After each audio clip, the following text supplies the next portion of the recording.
नमस्कार।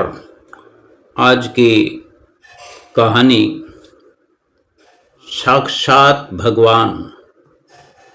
एक राजा ने भगवान श्री कृष्ण का एक मंदिर बनवाया। अपने राज्य में मंदिर स्थापित करवाया और पूजा के लिए एक पुजारी को वहां नियुक्त किया। पुजारी को लगा दिया। पुजारी भी बड़े भाव से बिहारी जी की सेवा करने लगा। भगवान की पूजा अर्चना और सेवा टहल करते करते पुजारी की उम्र बीत गई। राजा रोज एक फूलों की माला सेवक के हाथ से भेजा करता था और पुजारी वो माला बिहारी जी को पहना देते थे। जब राजा दर्शन करने आता तो पुजारी वो माला बिहारी जी के गले से उतार कर राजा को पहना देते थे। ये रोज का नियम बन गया था। एक दिन राजा किसी वजह से मंदिर नहीं जा सका। तब उसने अपने एक सेवक से कहा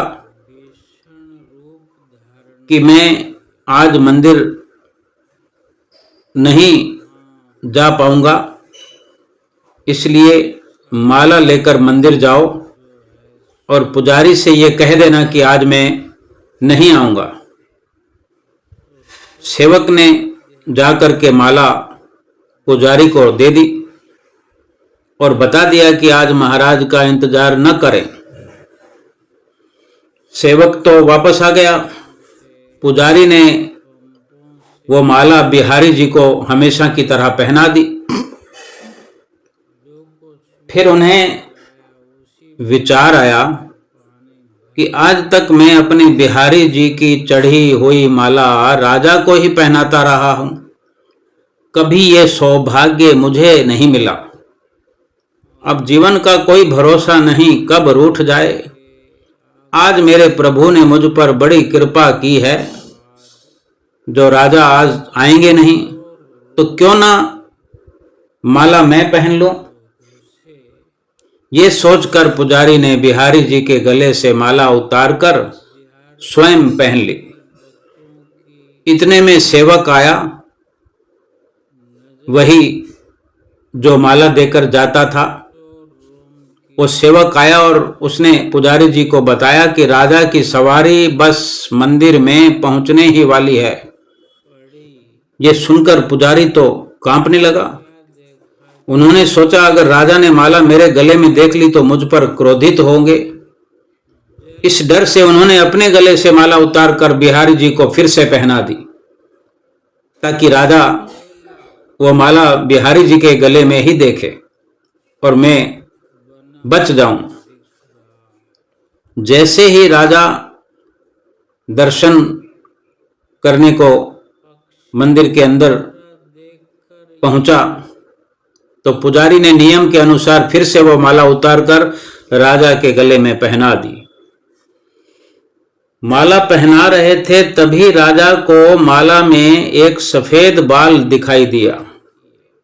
तो राजा को सारा माजरा समझ आ गया कि जो माला है पुजारी ने स्वयं पहन ली थी और फिर निकाल कर वापस डाल दी होगी बिहारी जी के गले में, और मेरे आने पर वही माला बिहारी जी के गले से निकाल कर मुझे पहना दी। पुजारी ऐसा छल करता है। ये सोचकर राजा को बहुत गुस्सा आया। उसने पुजारी जी से पूछा, पुजारी जी ये सफेद बाल किसका है? पुजारी को लगा कि अगर सच बोलता हूं तो राजा दंड देगा, इसलिए जान छुड़ाने के लिए पुजारी ने कहा, महाराज ये सफेद बाल तो बिहारी जी का है। अब तो राजा गुस्से से आग बबूला हो गया कि ये पुजारी झूठ पर झूठ बोले जा रहा है, कपट कर रहा है, छल कर रहा है। तो सोचने लगा कि कुछ कहा नहीं उस समय, केवल सोचा कि अगर ये बाल बिहारी जी का है, क्योंकि वो यकीन नहीं कर पा रहा था, भला बिहारी जी के बाल भी कहीं सफेद होते हैं, ऐसा विचार चल रहा था।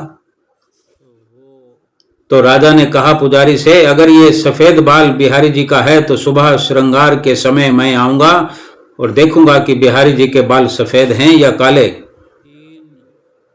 अगर बिहारी जी के बाल काले निकले तो पुजारी जी आपको फांसी हो जाएगी। राजा तो हुक्म सुनाकर चला गया। अब पुजारी रो कर बिहारी जी से विनती करने लगा, प्रभु मैं जानता हूं आपके सामने मैंने झूठ बोलने का अपराध किया है, अपने गले में डाली माला फिर से आपको पहना दी है, आपकी सेवा करते करते वृद्ध हो गया। ये लालसा मेरी सदा बनी रही कि कभी आपको चढ़ी माला पहनने का सौभाग्य मुझे भी मिलेगा। इसी लोभ में मौका पाकर ये सब अपराध मुझसे हुआ। मेरे ठाकुर जी, पहली बार ये लोभ हुआ और ऐसी विपत्ति आ पड़ी है मेरे नाथ, अब नहीं होगा ऐसा अपराध। अब आप ही बचाइए, नहीं तो कल सुबह मुझे फांसी पर चढ़ा दिया जाएगा। ये सारी बात पुजारी सारी रात पूरी रात रोते रहे और कहते रहे, प्रार्थनाएं करते रहे। सुबह होते ही राजा मंदिर में आ गया। उसने कहा कि आज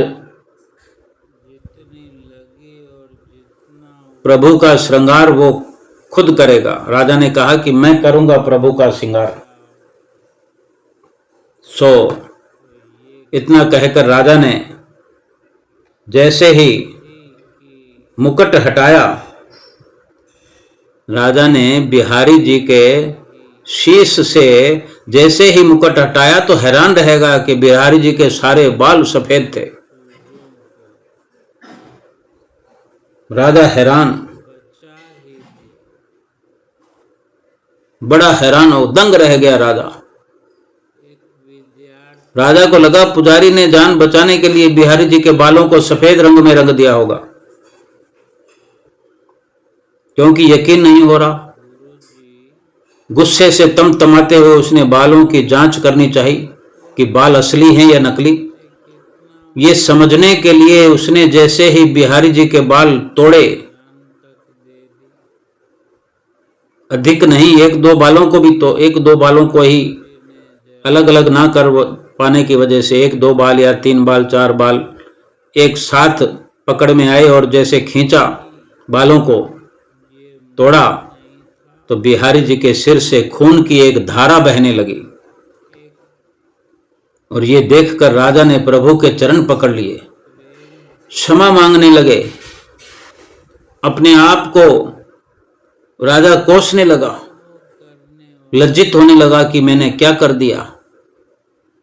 और जब राजा ये सब कर रहा था, चरण पकड़े हुए क्षमा मांग रहा था, अपने आप को कोस रहा था, तभी बिहारी जी की मूर्ति से आवाज आई, राजा तुमने आज तक मुझे केवल मूर्ति ही समझा, इसलिए आज से मैं तुम्हारे लिए मूर्ति ही हूं।